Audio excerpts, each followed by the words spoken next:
That could delay the refinery project for months or even years, just as the government is trying to boost oil output by giving the state a bigger role in the industry, modernizing refineries and building the new one in Tabasco, Lopez Obradors' home state. Gustavo Alanis, president of the Mexican Center of Environmental Law Advocacy Group, said Pemex will run into legal problems if it continues to act in haste over the planned Dos Bocas refinery. If they move quickly without paying heed to the laws they need to follow, they'll become their own worst enemy, he said.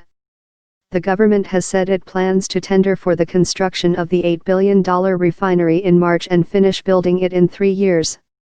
Pemex did not respond to requests for comment for this article.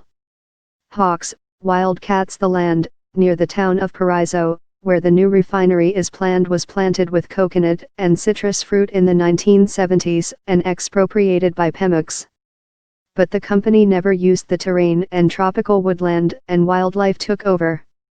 Several types of plovers, herons and hawks, 2 species of iguanas and other reptiles, protected amphibians, threatened species of snakes and piping plovers, which are in danger of extinction, were identified in Paraiso by CONABIO, a government commission in charge of studying biodiversity.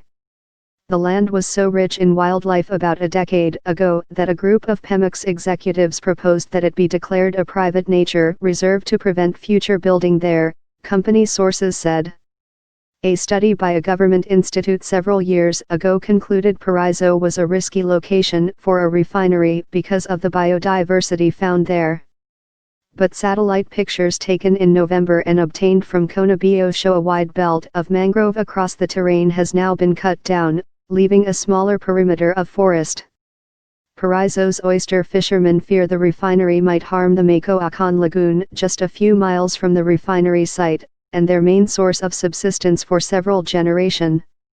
What we want is for them not to damage the lagoon, said Manuel de la Cruz, a leading local fisherman, who has worked the waterway since he was 8 years old.